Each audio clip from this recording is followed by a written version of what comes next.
You're at a party and someone asks if you caught the game last night. You smile politely and say no.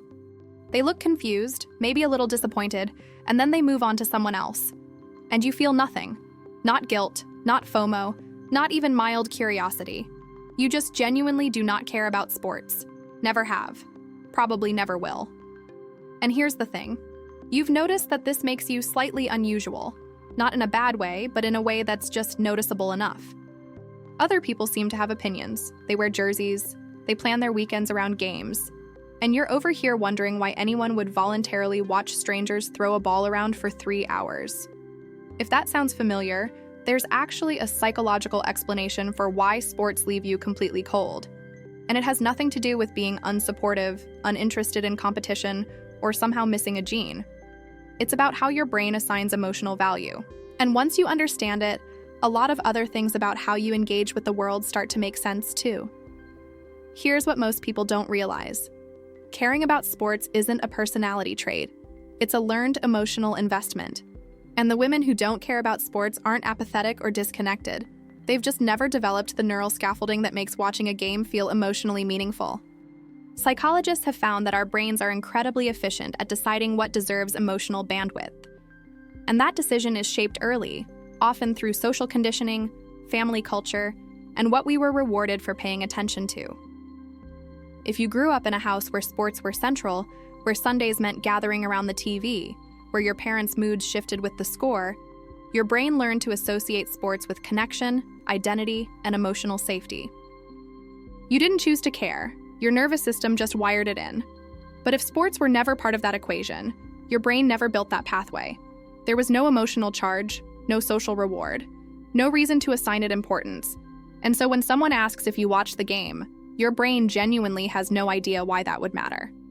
This is called associative learning. Your brain links certain activities to emotional outcomes. And if sports were never linked to anything your brain considers valuable, like bonding, approval, or belonging, then they remain emotionally neutral. Not bad, just irrelevant. Here's the part most people never connect. The reason you don't care about sports might be the same reason you do care about other things with an intensity that surprises people.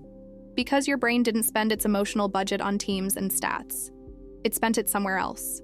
Research in social conditioning and identity formation shows that when we don't absorb the dominant cultural scripts, like sports fandom, we often develop alternative frameworks for connection and meaning.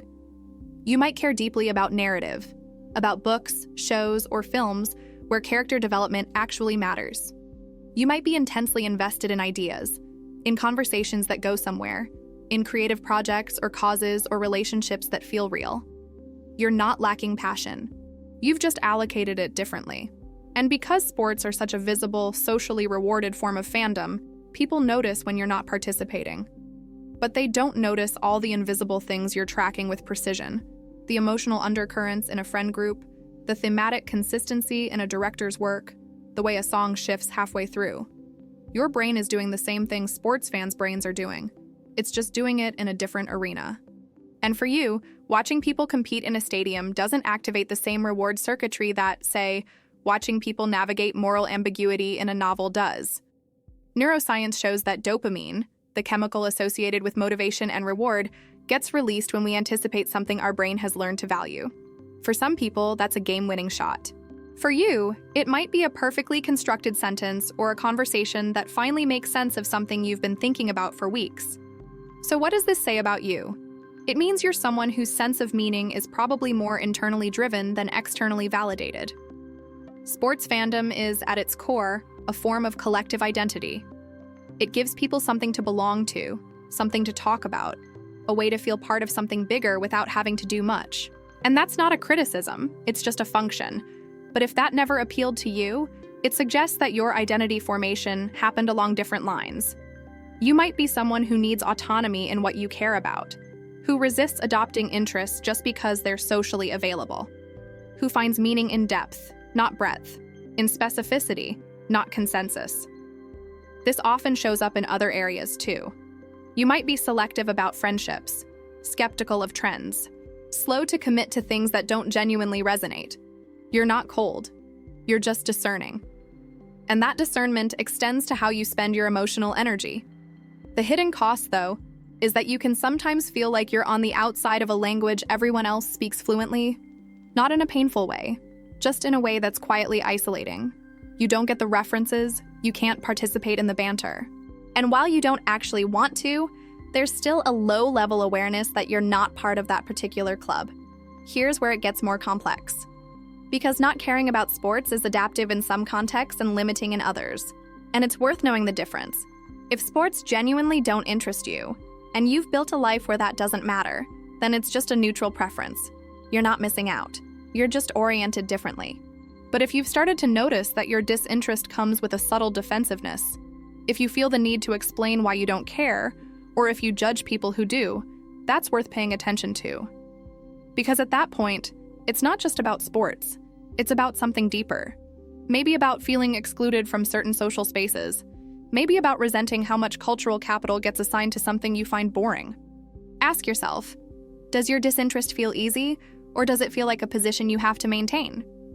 Do you feel neutral, or do you feel quietly superior?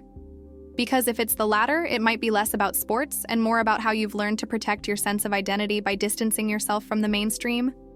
There's also a version of this where not caring becomes a way of opting out of joy, where you've told yourself that caring about something communal and lighthearted would be silly or performative or beneath you. And so you stay on the sidelines, not because you don't care, but because you've convinced yourself that caring would mean losing something. That's worth noticing too. Understanding this doesn't mean you need to start watching basketball. It just means you get to stop wondering if there's something wrong with you for not caring. Because there isn't. Your brain assigned emotional weight based on what mattered in your environment, in your relationships, in your developing sense of self. And sports didn't make the cut. That's not apathy. That's just how meaning works. It's personal. It's shaped by context. And it doesn't follow a script. What helps isn't forcing yourself to care about things that don't resonate. It's recognizing that the same mechanism that makes you indifferent to sports is the same one that makes you deeply attentive to other things. And that's not a flaw. It's just how your particular nervous system learned to navigate the world. You don't need to fake interest. You don't need to apologize for not getting it. You just need to know that your brain is doing exactly what it's supposed to do, filtering for what feels meaningful and letting the rest fade into the background. And that's completely okay.